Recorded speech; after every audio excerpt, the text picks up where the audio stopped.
Suatu ketika ada seorang wanita yang tidak memiliki anak. Dia pernah pergi ke penyihir yang baik untuk meminta bantuan.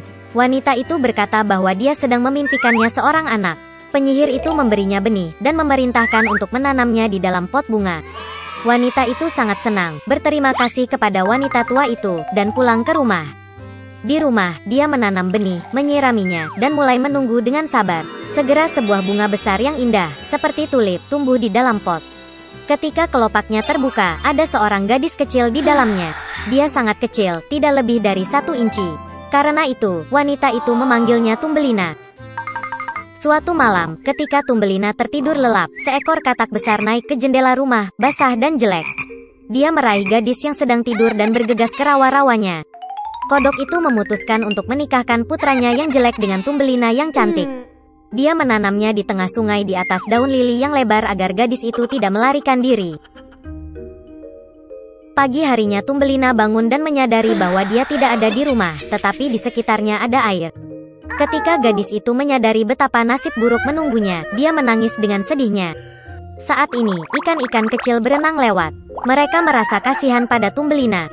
Mereka menggerogoti batang bunga bakung, dan daun itu berenang bersama gadis itu.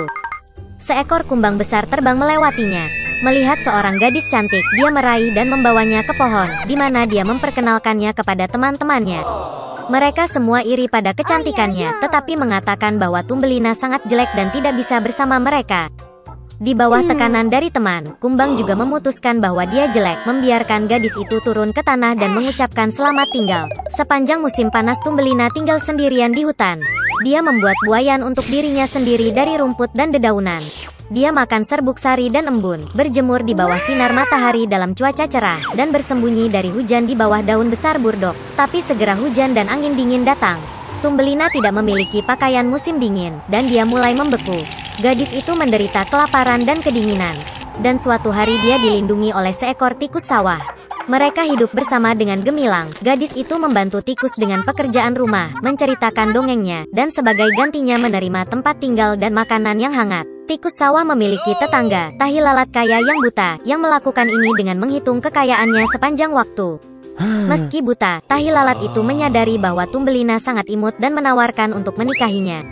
Tapi gadis itu sama sekali tidak senang dengan ini. Dia tidak suka tahi lalat yang membosankan. Suatu kali, saat berjalan di sepanjang lorong bawah tanah, Tumbelina melihat seekor burung layang-layang yang terluka, yang hampir mati karena kedinginan. Sepanjang musim dingin dia merawat burung yang sakit itu dan pada musim semi dia menyembuhkannya. Sebelum pernikahan, Tumbelina meminta tikus untuk membiarkannya naik ke atas untuk mengagumi matahari. Ketika dia keluar dari lubang tikus, dia melihat seekor burung layang-layang yang dia sembuhkan. Tumbelina mengeluh kepada burung itu bahwa dia dipaksa menikah dengan tikus tanah yang jahat dan tinggal bersamanya jauh di bawah tanah. Burung layang-layang itu mengundang gadis itu untuk terbang bersamanya ke negeri yang hangat, dan dia setuju. Dia segera mengucapkan selamat tinggal kepada tikus, naik ke burung layang-layang, dan mereka terbang pergi. Suatu ketika di negara yang indah, Tumbelina melihat padang rumput yang luas dengan bunga-bunga indah. Dia memilih bunga terindah untuk ditinggali. Tiba-tiba, dia melihat di bunga itu pria kecil yang sama seperti dia, hanya bersayap. Itu adalah raja para elf. Dan peri tinggal di setiap bunga.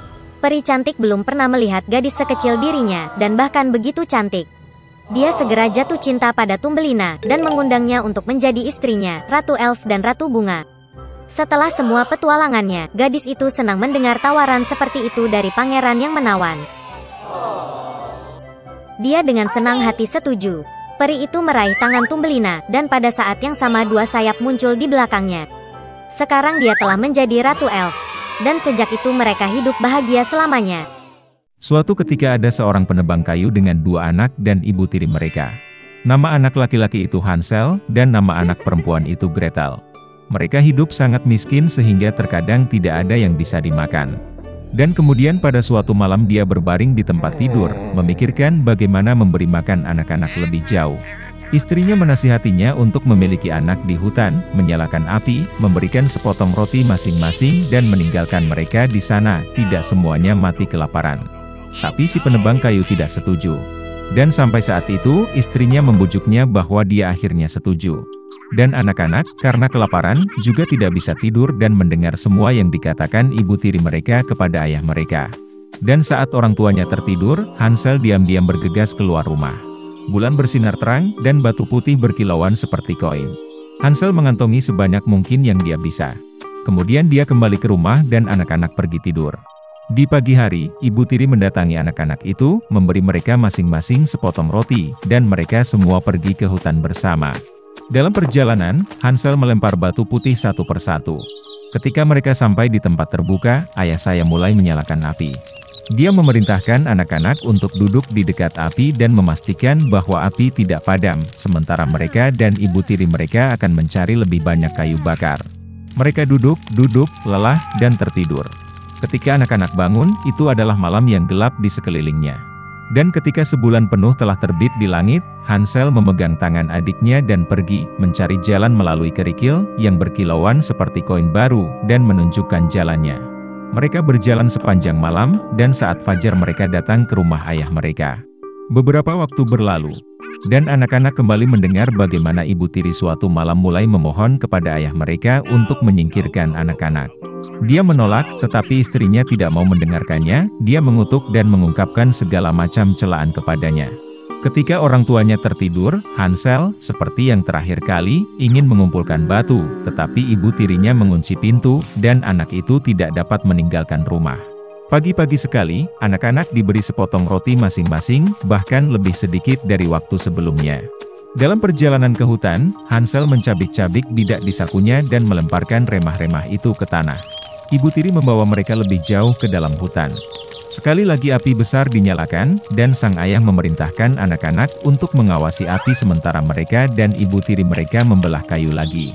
Saat jam makan siang tiba, Gretel membagikan sepotong rotinya dengan Hansel. Dan mereka tertidur. Kami terbangun saat malam yang gelap tiba. Dan kemudian 1 bulan tiba, dan mereka berkumpul dalam perjalanan, tetapi mereka tidak dapat menemukan satu pun remah-remah, karena ribuan burung beterbangan di hutan telah lama memakan remah-remah itu. Jadi anak-anak berjalan sangat lama, tetapi mereka tidak bisa keluar dari hutan. Tiba-tiba, jalan membawa mereka ke gubuk. Saat mendekat, anak-anak melihat bahwa rumah itu semuanya terbuat dari roti dan biskuit, dan jendelanya terbuat dari gula murni. Hansel mengulurkan tangan dan mematahkan bagian atap, sementara Gretel pergi ke jendela dan mulai menggerogoti jendela. Dan kemudian pintu di gubuk terbuka lebar, dan wanita tua itu keluar, bersandar pada kruk. Hansel dan Gretel sangat ketakutan sampai-sampai mereka melepaskan informasi dari tangan mereka. Dan wanita tua itu baik hati dan mengundang mereka ke gubuknya. Sudah ada banyak makanan di atas meja, susu, kue, apel, dan kacang-kacangan. Setelah makan malam, wanita tua itu membuatkan 2 tempat tidur bersih untuk anak-anaknya, dan Hansel serta adiknya mengira mereka ada di surga. Tetapi wanita tua itu hanya berpura-pura menjadi penyayang, tetapi sebenarnya dia adalah seorang penyihir jahat yang membangun pondok rotinya untuk tujuan ini untuk memikat anak-anak. Pagi-pagi sekali, saat anak-anak sedang tidur, dia mengambil Hansel dan memasukkannya ke dalam sangkar kecil. Dan dia memerintahkan saudara perempuannya untuk melakukan semua yang diminta penyihir jahat itu. Wanita tua itu memutuskan untuk menggemukkan bocah itu untuk dimakan nanti. Jadi Gretel mulai memasak makanan paling enak untuk Hansel, dan dia sendiri hanya punya sisa makanan. Beberapa waktu berlalu, dan bocah itu tidak menjadi gemuk. Kemudian wanita tua itu tidak mau menunggu lebih lama lagi, dan memutuskan untuk memasak dan memakan Hansel. Dia memerintahkan Gretel untuk menyalakan kompor dan mengoleskan air. Ketika kompor sudah hangat, wanita tua itu menyuruhnya naik ke atas kompor dan melihat apakah sudah cukup panas. Jadi dia ingin mendorong gadis itu ke dalam api dan memanggangnya. Tapi Gretel tahu apa yang ada di pikirannya. Dia berkata bahwa dia tidak tahu bagaimana masuk ke sana, dan meminta penyihir itu untuk menunjukkan dirinya. Wanita tua itu marah dan naik ke dalam oven. Kemudian Gretel mendorongnya dan membanting penutup di belakang penyihir itu. Wow, betapa mengerikan wanita tua itu melolong. Gretel sementara itu bergegas ke Hansel dan membuka kandangnya. Setelah membebaskan saudara mereka pergi ke kamar penyihir, di mana ada kotak-kotak mutiara dan batu berharga di semua sudut, mengisi kantong mereka dengan mereka dan pulang. Selama beberapa hari anak-anak mencari jalan pulang. Hutan tampak semakin akrab, dan akhirnya mereka melihat rumah ayah mereka di kejauhan. Betapa senangnya dia melihat anak-anaknya hidup. Hansel dan Gretel menuangkan semua mutiara dan permata yang mereka ambil dari penyihir itu ke lantai. Tidak perlu memikirkan tentang makanan. Dan mereka mulai hidup, dan bersuka cita. Dan sang ayah mengusir ibu tiri yang jahat itu keluar rumah.